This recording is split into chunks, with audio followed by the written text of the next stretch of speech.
Haidul Jazil merupakan desa kuno yang menjadi salah satu desa paling unik di muka bumi. Bangunannya yang khas serta lokasinya yang ekstrim membuat desa ini seolah menantang kenyataan. Desa yang terletak di distrik Dauan, Provinsi Hadramut, Yaman ini bertengger di atas batu raksasa dengan tinggi 150 meter dengan menghadap lembah panjang bernama Wadi Dauan.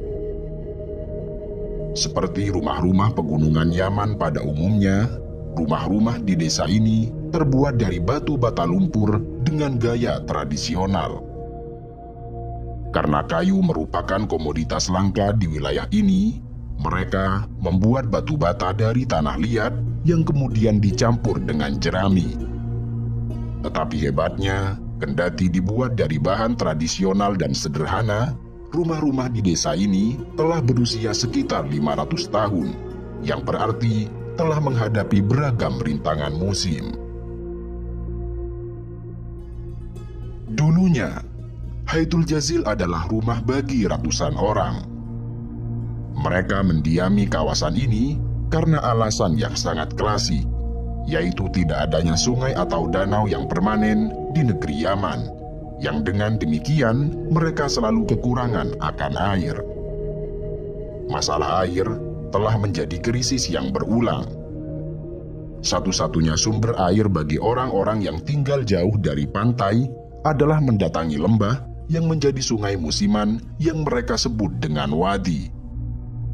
Karena itu, banyak orang di negeri Yaman yang membangun desa-desa seperti Haidul Jazil di atas lembah untuk memanfaatkan sumber air sementara ini, yang dengan begitu mereka dapat selalu dekat dengan sumber air.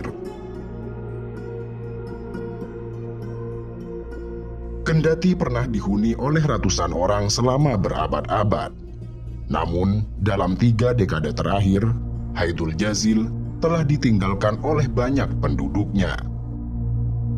Banyak dari mereka yang berpindah ke tempat lain, terutama Arab Saudi, untuk mencari penghidupan yang lebih baik.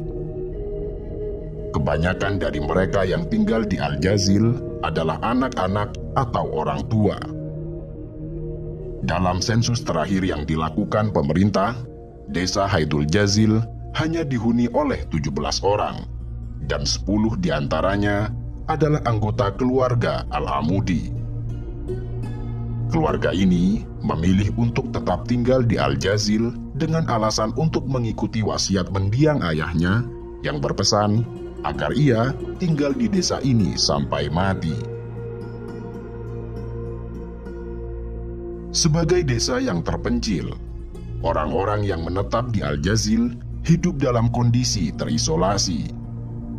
Satu-satunya suara yang memecah keheningan adalah suara keledai para petani atau kicau burung-burung. Mereka yang tinggal di Al-Jazil mencari nafkah dengan mengolah pertanian jauh di sekitar lembah. Di sisi lain, kerabat mereka yang telah hidup berkecukupan di kota lain mengirimi mereka uang untuk kebutuhan sehari-hari. Sebagai desa yang terisolasi, desa ini tidak memiliki sekolah atau fasilitas kesehatan, juga tidak terdapat toko-toko. Untuk orang-orang yang sakit di desa ini, mereka akan dibawa dengan keledai ke arah lembah, kemudian dibawa dengan mobil ke rumah sakit setempat, yang jaraknya hampir 1 jam perjalanan berkendara. Sebagai desa yang hampir diabaikan, hujan lebat selama bertahun-tahun, erosi dan kurangnya perawatan rutin telah menyebabkan hampir 70% rumah di desa ini mengalami kehancuran. Dan sayangnya, Haidul Jazil juga sangat jarang untuk menarik minat orang luar, terutama dalam iklim politik saat ini dengan perang saudara yang berkecamuk di sekitar mereka.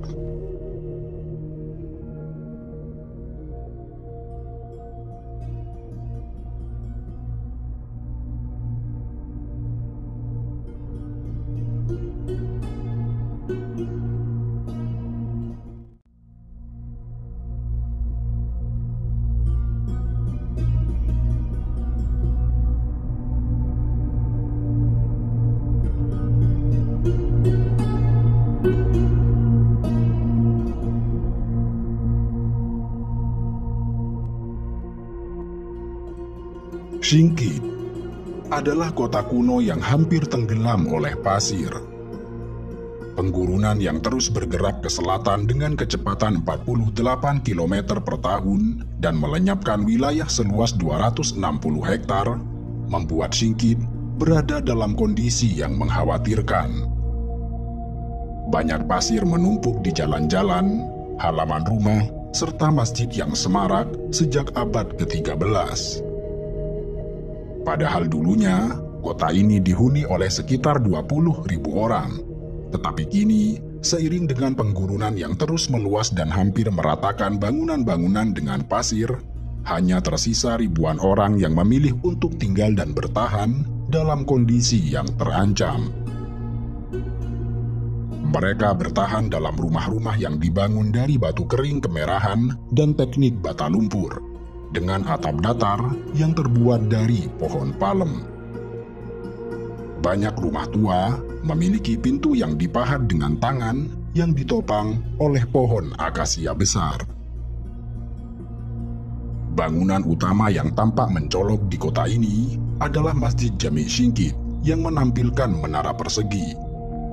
Masjid ini dibangun pada abad ke-13 atau abad ke-14 dan diyakini sebagai menara tertua kedua yang terus digunakan di seluruh dunia Muslim.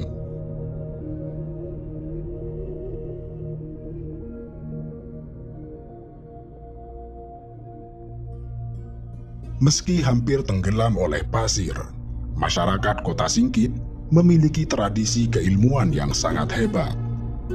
Mereka dikenal memiliki kekuatan ingatan yang luar biasa, kemampuan dan kecepatan menghafal, sekaligus memiliki budaya menghafal Al-Quran yang terbaik di dunia. Dalam tradisi masyarakat Singkit, seorang anak yang berusia 7 tahun namun belum hafal Al-Quran akan dianggap sebuah aib. Demikian ini karena pada umumnya anak-anak di kota Singkit telah mendapatkan pendidikan Al-Quran bahkan sejak mereka dalam kandungan. Saat hamil, ibu mereka akan menghabiskan waktu luangnya untuk membaca Al-Quran. Kemudian setelah lahir, keluarga anak tersebut akan memperdengarkan bacaan Al-Quran hampir sepanjang waktu. Begitu anak memasuki usia 5 tahun, mereka akan mendapatkan pengajaran Al-Quran secara intens, mulai dari segi bacaan, hafalan, maupun penulisan.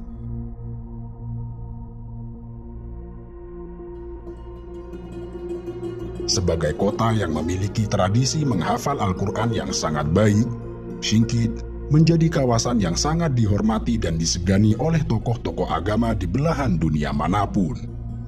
Kawasan ini tidak hanya dikenal dengan kekayaan ilmu yang dimilikinya, namun juga masyhur dengan sistem pendidikan yang sangat baik dalam melahirkan para ulama yang diakui keilmuannya, terutama dalam kaitannya dengan Al-Quran.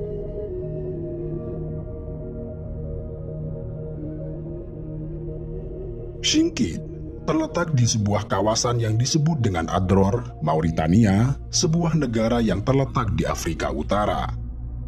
Negara ini berbatasan dengan Mali di bagian timur dan selatan, Senegal di barat daya, Samudra Atlantik di sebelah barat, Sahara Barat di utara dan barat laut, serta Aljazair di timur laut. Mauritania adalah negara terbesar ke-11 di Afrika, di mana 90% wilayahnya terletak di Sahara. Sebagian besar dari 4,4 juta penduduknya tinggal di daerah beriklim sedang di selatan, dan sekitar sepertiga dari total populasinya terkonsentrasi di ibu kota yang terletak di pesisir Atlantik. Kota Singkit, yang merupakan bagian dari Mauritania, didirikan pada abad ke-8 dan menjadi tempat persinggahan para peziarah untuk menuju Makkah, sekaligus menjadi pusat perdagangan yang sangat penting selama abad pertengahan. Terdapat ribuan unta yang memasuki kota ini setiap hari, membawa sumber daya emas, perak, serta kain wol yang berharga. Selama berabad-abad, kota ini menjadi tempat berkumpulnya peziarah dari Maghrib, dalam perjalanan menuju Makkah. Kota ini dikenal sebagai kota suci tersendiri, terutama bagi para peziarah yang tidak dapat melakukan perjalanan panjang ke Semenanjung Arab. Banyaknya peziarah yang singgah di kota ini pada gilirannya membentuk sebuah tradisi keilmuan di Singkit dan menjadikannya sebagai pusat studi agama Islam di Afrika Barat. Di tempat ini berdiri sekolah-sekolah yang mengajarkan retorika, hukum, astronomi, matematika, dan kedokteran. Kota ini pernah terkenal sebagai tempat berkumpulnya para sarjana hebat dan sebagai tempat untuk mendiskusikan poin-poin yang lebih baik dari hukum Islam. Sebagai kawasan yang menjadi lalu lintas para sarjana, dibangunlah sejumlah perpustakaan besar untuk menampung buku-buku keagamaan yang berasal dari berbagai daerah, seperti Mesir, Maghrib, Aljazair, dan lain sebagainya.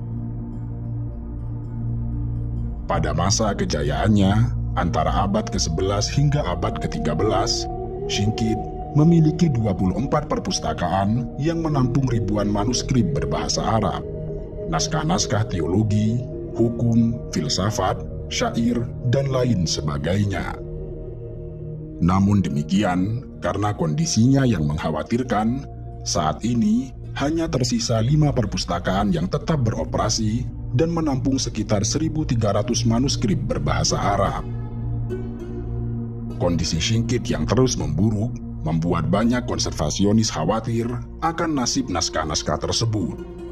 Mereka membujuk para pustakawan untuk memindahkan buku-buku tersebut ke tempat lain yang lebih aman. Namun sayangnya, mereka tidak pernah bersedia memindahkannya. Bagi mereka, memindahkan naskah-naskah kuno adalah sama artinya dengan memutus mata rantai tradisi yang telah berlangsung selama berabad-abad, yang hal itu merupakan alasan yang cukup kuat bagi mereka untuk menolak perubahan. Bagi beberapa orang yang tinggal di Singkit, menjaga perpustakaan juga menjadi sumber pendapatan utama. Penduduk setempat juga sangat bangga karena mereka percaya bahwa Singkit adalah kota paling suci ke-7 dalam dunia Islam. Kendati klaim tersebut belum diakui di luar wilayah Afrika Barat. Pada tahun 1996, UNESCO menetapkan Singkit sebagai situs warisan dunia. Meski terisolasi dan cukup sulit untuk dijangkau, kota ini menjadi situs wisata yang paling banyak dikunjungi di negeri ini.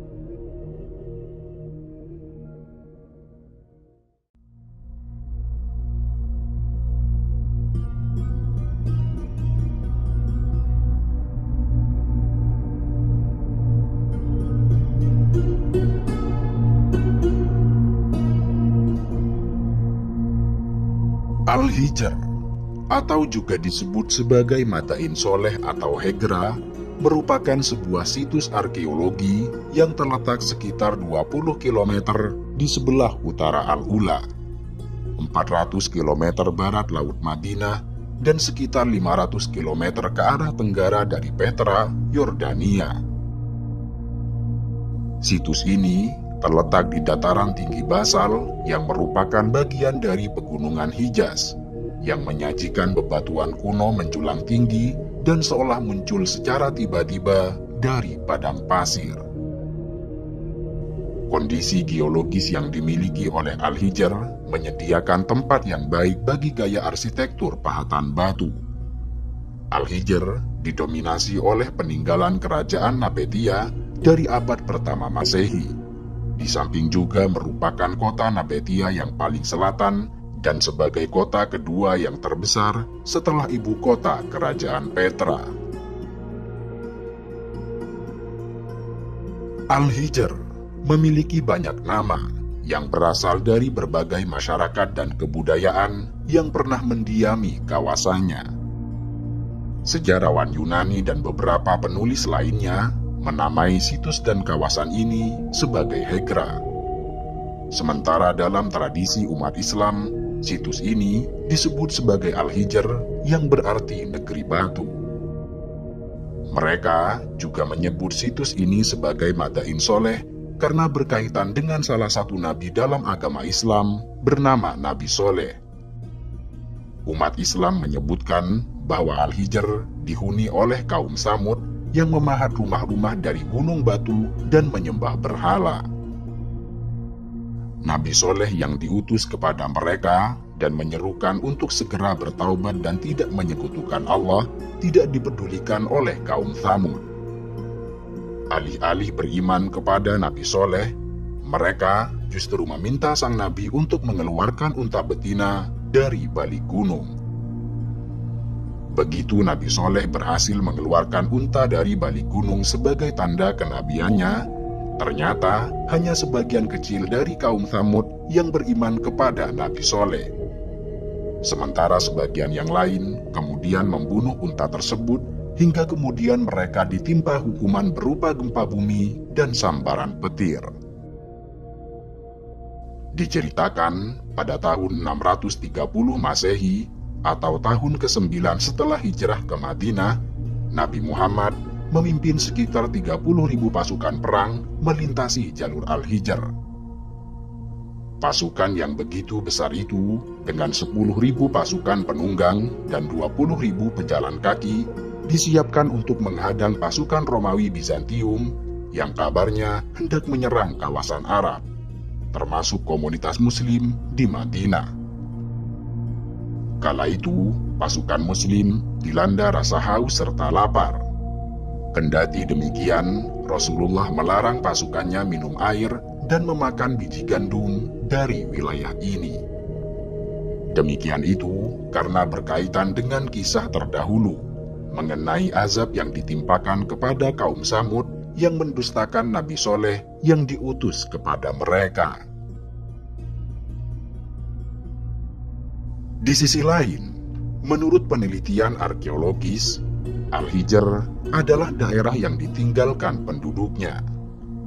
Ketika Kekaisaran Romawi telah berhasil menguasai kerajaan Nabatea yang sebelumnya menguasai daerah ini, mereka memutuskan untuk memindah jalur perdagangan dari poros darat utara selatan di Jazirah Arab ke rute maritim melalui Laut Merah, sehingga menyebabkan daerah tersebut tidak lagi menjadi pusat perdagangan.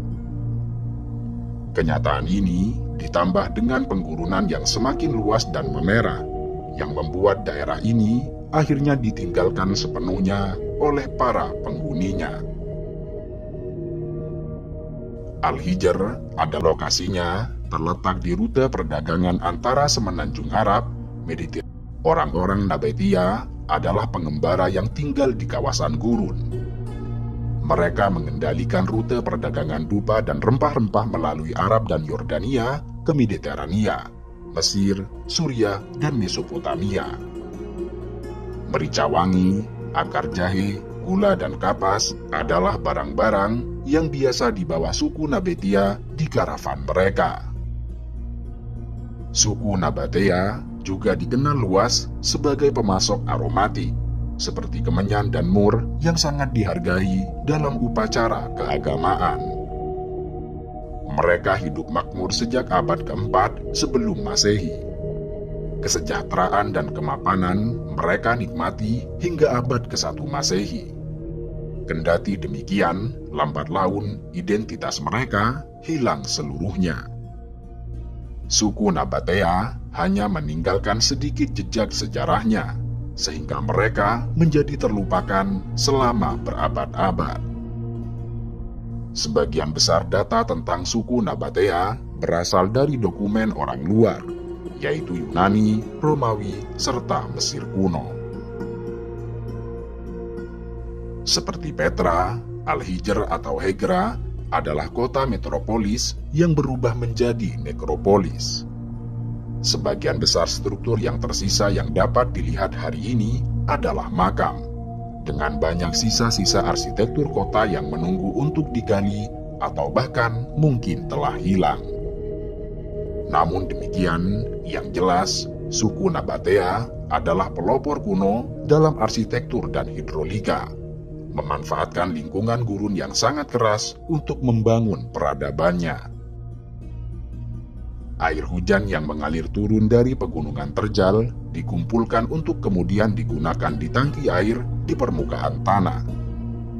Pipa air alami dibangun di sekitar makam untuk melindungi fasad mereka dari erosi, yang telah membuat mereka terpelihara dengan baik selama ribuan tahun setelah konstruksi mereka. Pada tahun 2008, UNESCO menobatkan Al-Hijr sebagai situs warisan dunia pertama di Arab Saudi. Situs ini memuat sekitar 131 monumen makam batu dengan relief yang sangat detail dari zaman Nabatea.